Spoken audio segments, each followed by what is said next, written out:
Porque Jesus faz uma pergunta: querem vós também retirai-vos? E Pedro ele toma e ousadia, ele responde ao Senhor: para quem iremos nós? Deixa eu lhe dizer um negócio. João, o amado discípulo de Jesus Cristo, na qual o Senhor muito amou, e na qual muito João amou a Cristo, porque pelo que eu conheço o sentimento é recíproco. A gente temos que aprender a amar a Jesus. Marcos capítulo 12, verso 30 diz: amarás ao Senhor teu Deus. Aquilo ali é uma ordenança, e por ser uma ordenança como o primeiro mandamento, nós temos que aprender a amar ao Senhor. Não apenas o Senhor nos amar, porque incondicionalmente Ele nos ama, mas é necessário que a sua igreja possa e consiga amá-lo também. Você pode levantar a sua mão e dizer: Senhor, eu te amo nessa noite. Então perceba que João, ele é um amado de Jesus. Na sua velhice, ao atingir 90 anos de idade, depois que ele sai da prisão, porque o imperador queria matar João a tudo quanto era custo, porque João ele amava, e dos discípulos João escreveu uma carta e João enfatizou o amor à igreja, o amor para com os outros. Então João, na sua velhice, ele enfrenta, por amar, por muito amar e muito pregar a palavra, ele enfrenta a ilha de Patmos. Depois que ele sai da ilha de Patmos, ele vai apacentar a igreja de Éfeso. E quando ele vai apacentar a igreja de Éfeso, ele resolve escrever o Evangelho de Jesus Cristo, segundo a sua visão. Cada um dos evangelistas escreveu um evangelho segundo a visão, segundo aquilo que ele viu, segundo aquilo que ele presenciou e segundo aquilo que ele aprendeu. Mateus, ele aprendeu, porque ele se tornou publicano, e por se tornar publicano, Mateus vivia rodeado de romanos. E por viver rodeado de romanos, Mateus sabia que o povo romano era o povo idólatra, era um povo que vivenciava e adorava muitos deuses, mas era um povo que não se contentava com qualquer conversa, não era o povo que se contentava com qualquer história contada a eles. Tinha que ter algo palpável, tinha que ter veracidade. Então Mateus, ele viveu com os romanos, então ele decide escrever o Evangelho de Mateus.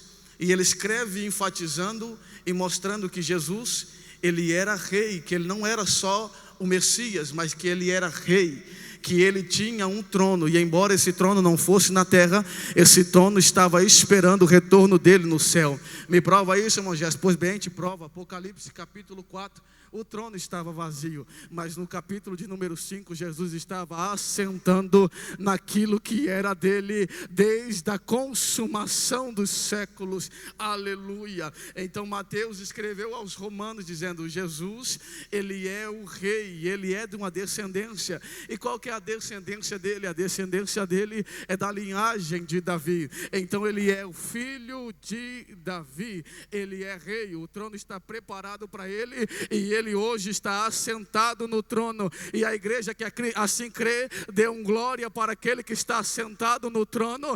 Mas ele também está aqui, e nós podemos sentir a presença de Jesus Cristo de Nazaré nesse lugar. Aleluia. Já o Evangelho de Marcos já aprendeu aos pés do ancião Pedro. Pedro, ele era primo de João, o Marcos. Embora Paulo, ele tinha rejeitado Marcos na sua primeira viagem missionária, Marcos decide ir até Pedro e diz: Pedro, tu tem uma vivência, tu tem uma experiência que eu ainda não tenho. Tu se assentou com Jesus, porém eu não me assentei com Jesus. Então Pedro diz assim: João, tu é novo, João Marcos, então pega uma caneta e um papel, que eu vou dizer para você tudo aquilo que eu presenciei com Jesus. Então Marcos começa a escrever o Evangelho de Jesus Cristo segundo escreveu Marcos. Já Lucas, ele conheceu um homem,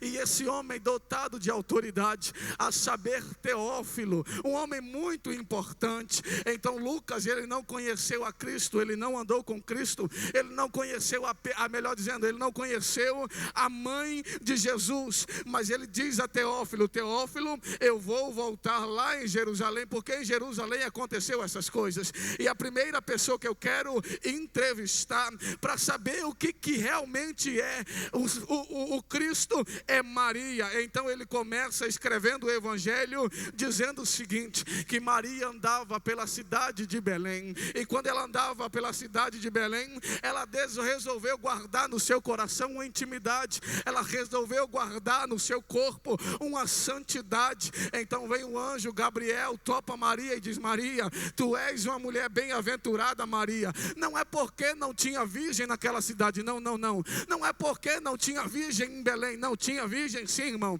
mas Maria, ela guardou no seu coração, e ela acreditava que haveria uma promessa, e essa promessa está em Isaías. Se você ler capítulo 7, capítulo 9, capítulo 11, você vai ver que há uma promessa de Jesus, e quando Jesus vinha, a Bíblia estava dizendo que ele nasceria do ventre de uma virgem.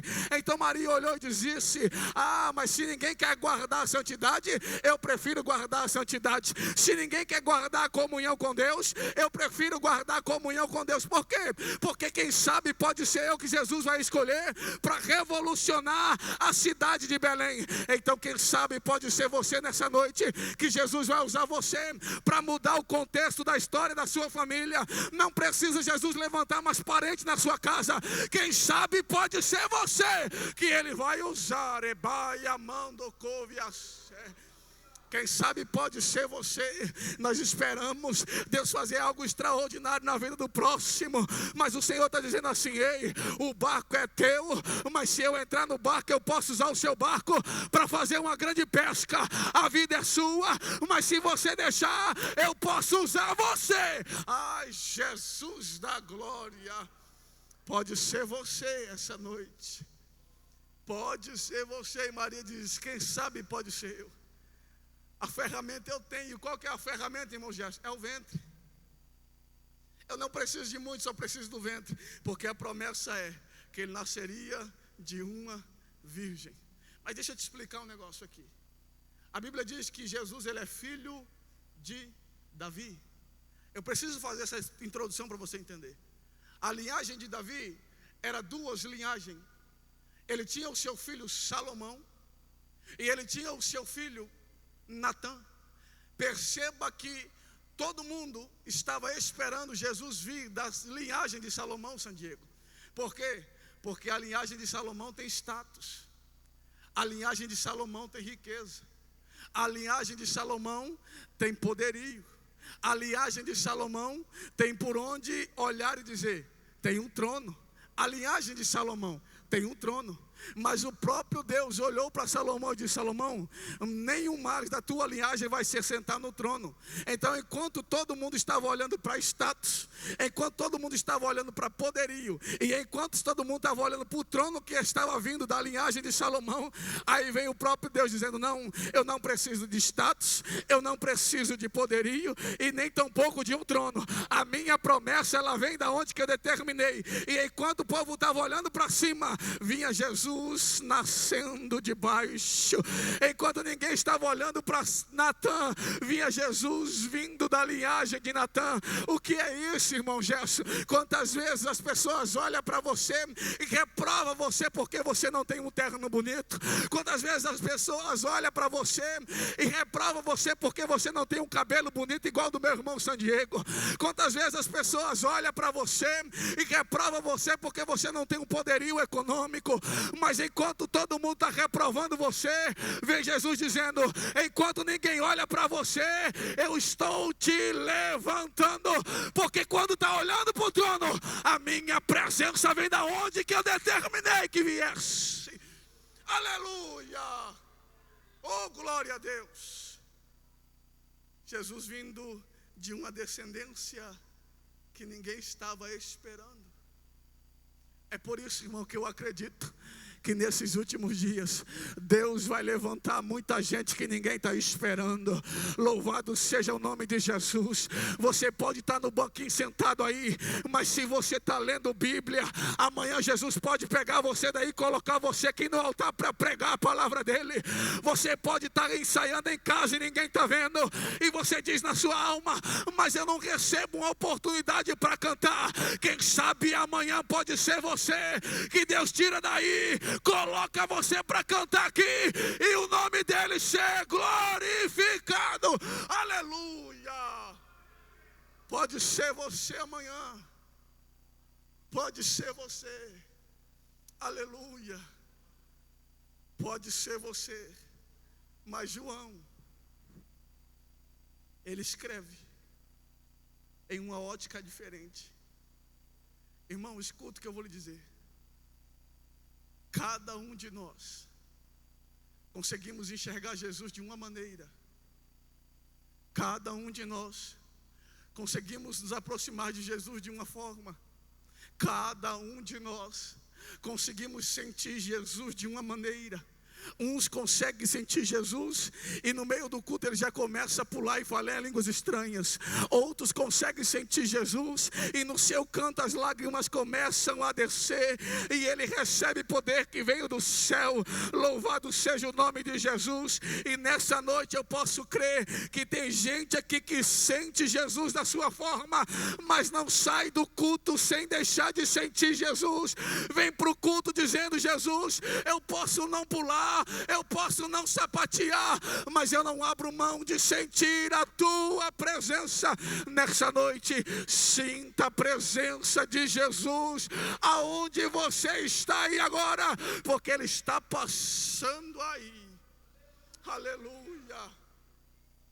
João consegue ver Jesus de uma maneira diferente. Então permita dizer para você alguns episódios que João viu Jesus de uma maneira diferente.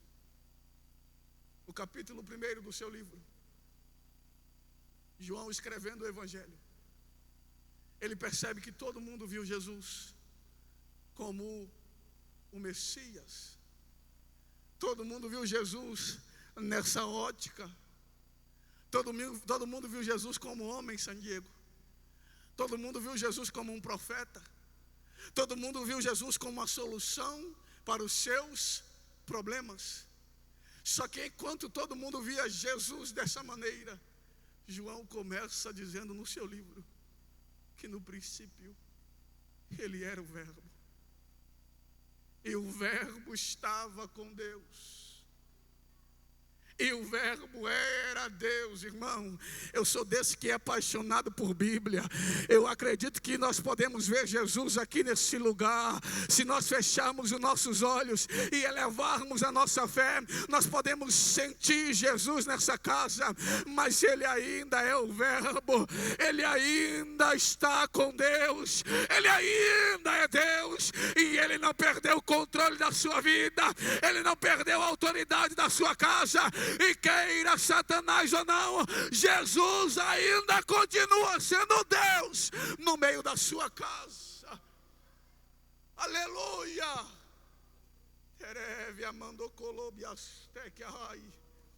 Ele é o Verbo. O Verbo estava com Deus.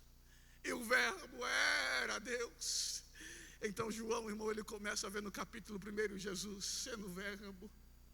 No capítulo 2 do seu livro, ele vê um casamento quase indo à ruína, ainda que os noivos nem tinham ido para a lua de mel. Mas se o vinho acabasse, louvado seja o nome de Jesus, o casamento já seria, ou já teria acusações. Como é que pode fazer uma festa sem pensar no quanto que iria gastar? O mesmo Jesus disse isso. Como é que podemos, eu e você, começar uma construção e não sermos sensatos o suficiente para pegar uma caneta e um papel e dizer: eu vou gastar isso, eu vou gastar aquilo? Então imagina os noivos dizendo: acabou o vinho. Aí Maria olha para Jesus e diz: Jesus, acabou o vinho, Jesus, faz alguma coisa. Nós pensamos, irmão, que quando Jesus olha para Maria e diz assim: mulher, não chegou a minha hora, nós olhamos e pensamos: ele está dizendo que não chegou a hora dele fazer o milagre. Conversa. Jesus, ele é filho de Deus e ele faz milagre na hora que ele quer. Louvado seja o nome de Jesus. Aleluia. Mas quando ele olhou para Maria e disse: Maria, a única coisa que pode trazer é a alegria verdadeira. Não é a cachaça, não é a droga, não é o casamento. O que pode trazer a alegria verdadeira ainda é o meu sangue, ainda é o meu perdão, ainda é a remissão de pecado, Maria. Oh, glória a Deus. ainda o que traz felicidade para o homem é o perdão dos seus pecados. E olha que são muitos pecados, irmãos. No capítulo 2, João viu o Cordeiro que pode perdoar e perdoa pecados. Aleluia. Não tem visão mais majestosa do que essa, irmão.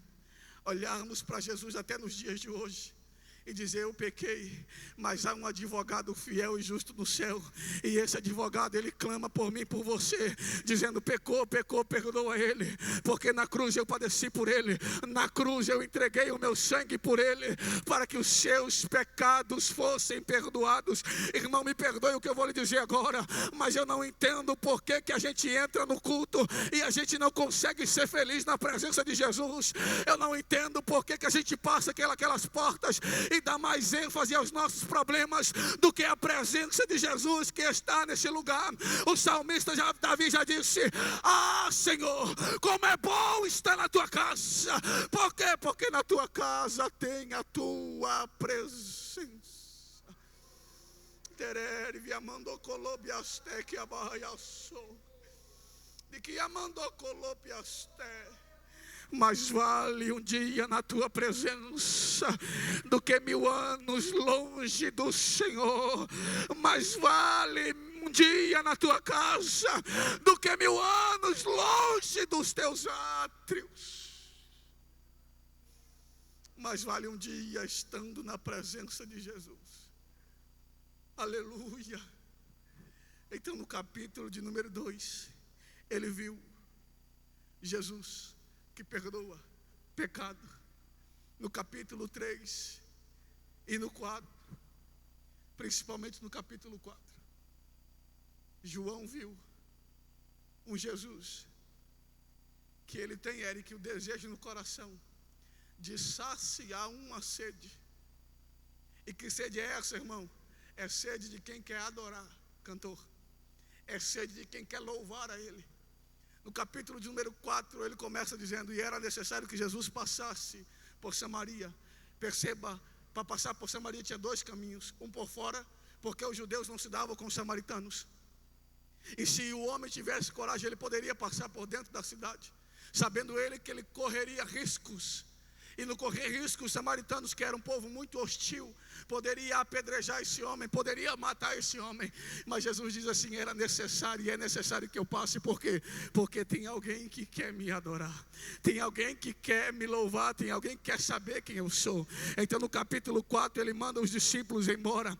E quando ele manda os discípulos embora, ele vai até o poço de Jacó. Chegando no poço de Jacó, ele encontra uma mulher, e a mulher está com sede. E Jesus usa o elemento da água para dizer: dai-me um pouco de beber. A mulher fala assim: como é que pode, tu sendo judeu, sentar e conversar comigo que sou samaritana? Primeiro, tu é homem, não era para tu sentar e conversar com mulher. Segundo, tu és judeu e eu sou samaritana. Tu não sabe a inimizade que tem entre eu e ti, entre o teu povo e o meu. Aí vem Jesus e diz para ela: se tu soubesse quem está te pedindo água, tu dava, ou tu pediria água.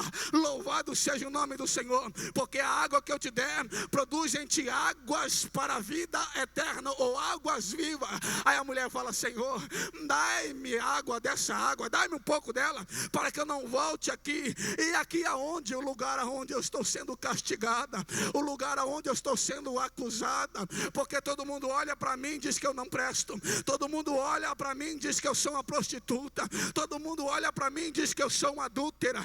Mas perceba que essa mulher, San Diego, ela foi levada a viver nessa situação. Como assim, irmão Gerson? Tem gente, não escandalize com o que eu vou dizer, tem gente que está no mundo não é porque quer, tem gente que está no mundo é porque não tem força de sair do mundo. E nós somos a igreja, e nós temos a força e o Espírito para ir lá no mundo e dizer: se você não tem força, a igreja vem te resgatar, porque esse é o papel da igreja de Jesus Cristo.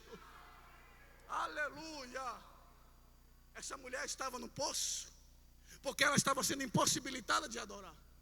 Perceba que os samaritanos impediam ela de adorar a Deus, e os judeus impediam ela de adorar a Deus.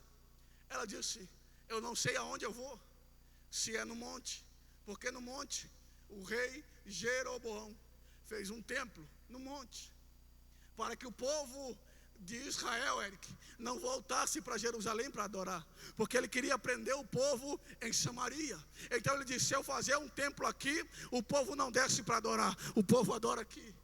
Aí a mulher disse: tem 3 festas no ano lá em Jerusalém, e toda vez que eu penso em ir, eu olho para o povo e eu vejo o povo me acusando, dizendo: se você entrar aqui, a gente te mata.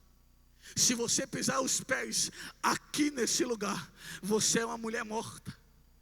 Aí ela olhou e disse: mas quando vier o Messias, você perdeu de dar um glória a Deus. Ela disse: mas quando vier o Messias, oh glória, aleluia, irmão. E aqui eu percebo uma coisa, e o que eu vou dizer para você é a verdade. Ela diz assim: mas quando vier o Cristo, Ele vai nos revelar todas as coisas. Perceba que na Bíblia Sagrada, Jesus revelou que Ele era o Cristo para 2 pessoas, ou 2 classes de pessoas. Primeiro, Jesus revelou que Ele era o Cristo para Simão Pedro, quando Pedro, tomado pelo Espírito Santo, disse: tu és o Messias, o Filho de Deus. Aí ele olha e diz: realmente, não foi carne quem te falou, foi o Espírito Santo que falou. Os fariseus queriam saber quem era Jesus, e ele disse: eu sou Jesus. Os saduceus queriam saber quem era Jesus, e ele disse: eu sou Jesus. Meu Deus do céu.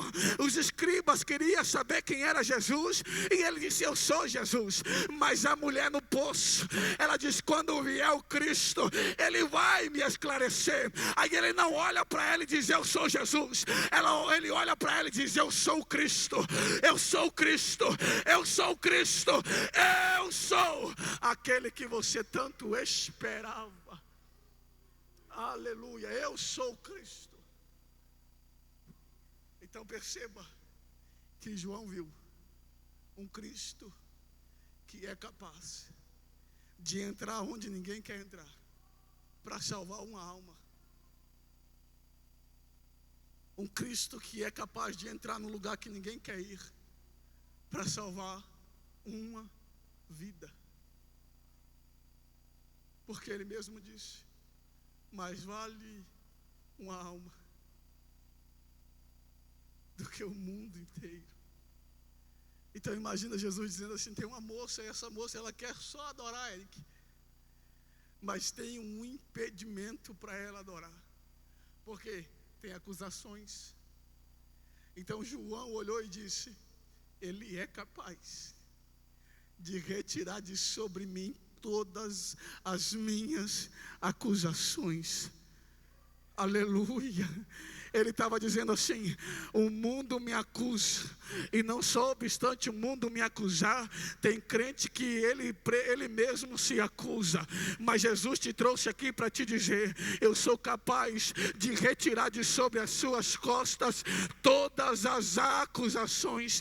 Mateus capítulo 11, verso 28, 29 e 30, ele diz: vinde a mim, todo aquele que está cansado e sobrecarregado, e eu vos aliviarei. Ele está dizendo: vou tirar de você a acusação, vou colocar sobre você o meu jugo, porque eu não te julgo. Antes eu te amo, antes eu te atraio, antes eu te abraço, antes eu te perdoo. Vou colocar sobre você o meu fardo. Que é isso, irmão Gerson? Enquanto nós estávamos sobrecarregados pelo pecado, Ele diz: agora o meu fardo é leve, vai, faz a minha obra e seja perdoado. Ai, Jesus da glória, e eu vos aliviarei. Ele está dizendo: vem cansado e saia daqui perdoado para a glória do meu nome. Aleluia. Mas eu preciso entrar aqui no capítulo 6. O capítulo de número 6.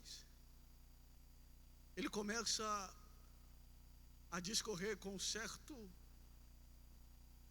certa classe do povo de Israel.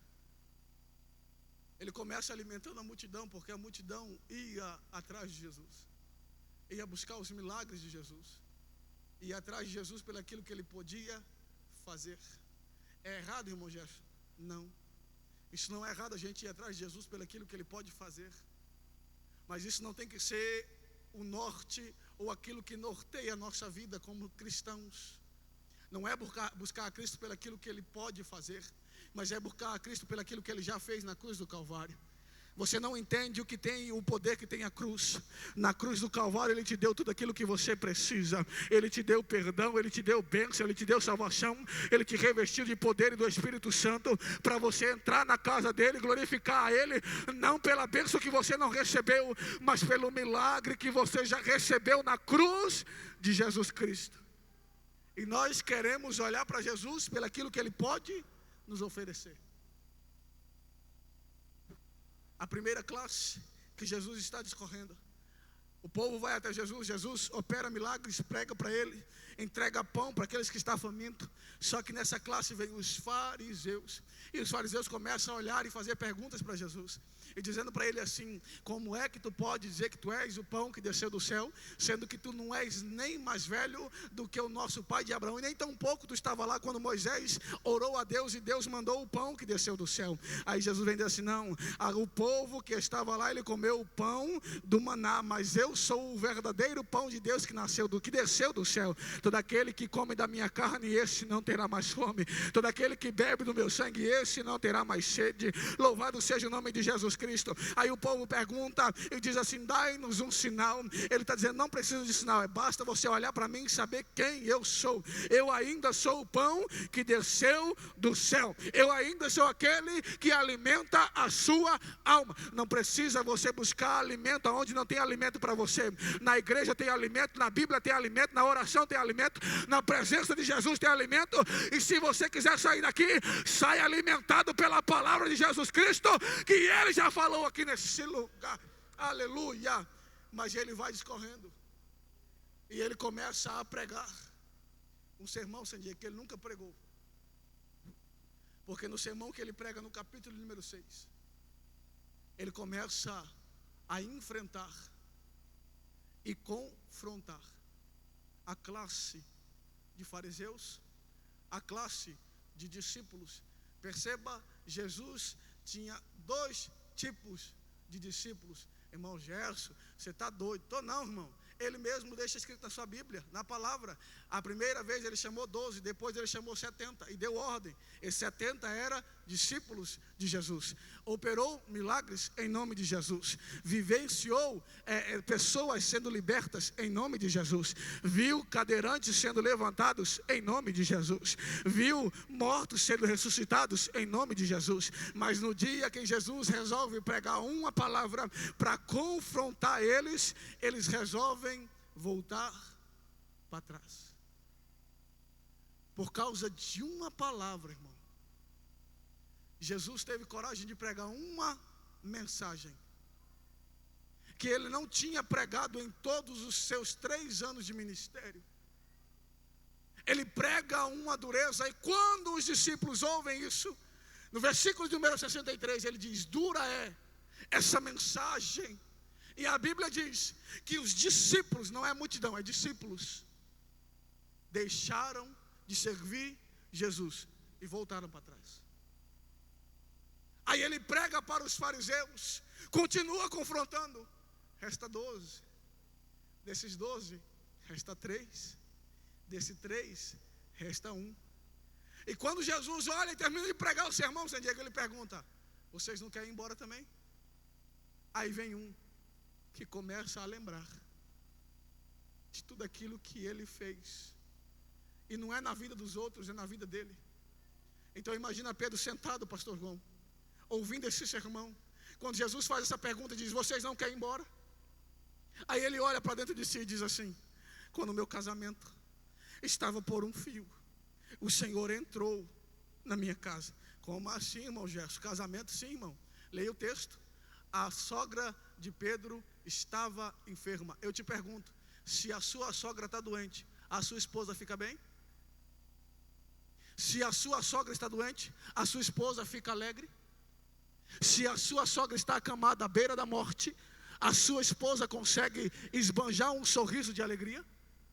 Se a sua esposa não consegue esbanjar um sorriso de alegria, automaticamente o marido que ama a esposa não consegue esbanjar um sorriso de alegria, sabendo daquilo que está acontecendo dentro da sua casa. Então Pedro vai pescar com uma esperança. E qual é a esperança? Eu vou pescar, vou pegar o peixe eu vou vender, vou comprar o cordeiro, vou no templo oferecer o cordeiro, e quem sabe Deus ouve a minha oração e vai até a minha casa e cura a minha sogra, porque se Ele curar a minha sogra, a minha esposa volta a adorar a Deus. Aí vem Pedro frustrado pela manhã e diz: eu não pesquei peixe nenhum. Aí vem Jesus dizendo: joga a rede do outro lado. Pedro joga a rede, pega peixe. Aí Pedro anima e diz: rapaz, agora eu vou vender o peixe, vou comprar o cordeiro, vou oferecer o cordeiro dentro do templo, e quem sabe Jesus ouve a minha oração.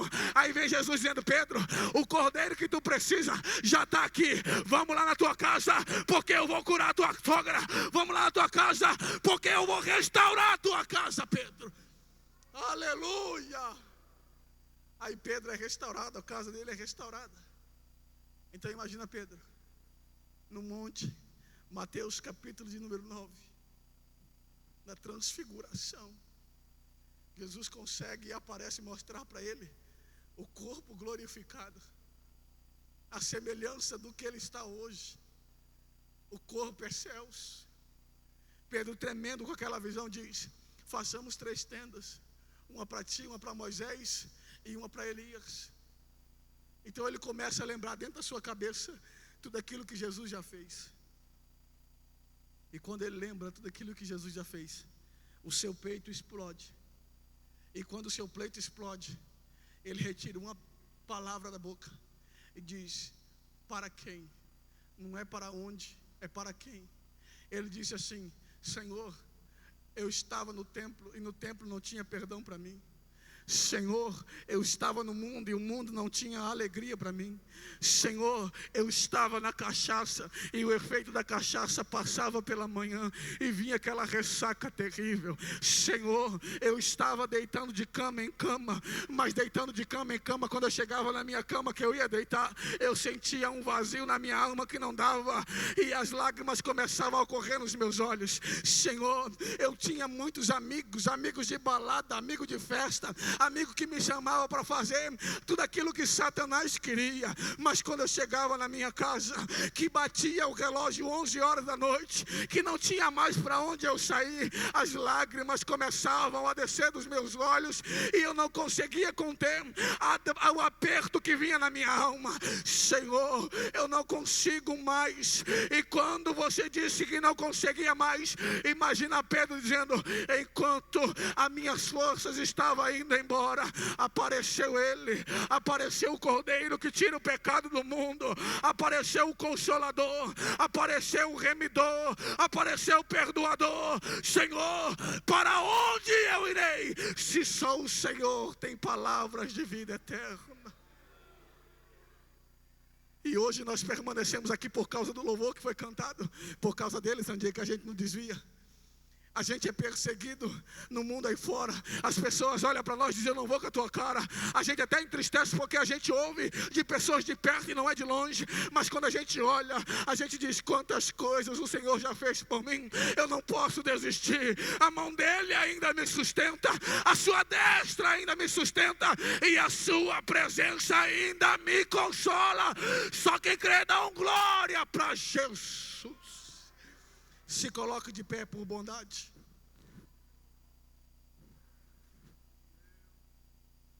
Para quem iremos nós, se só tu tem palavras de vida eterna? Irmão, eu chamo a sua atenção hoje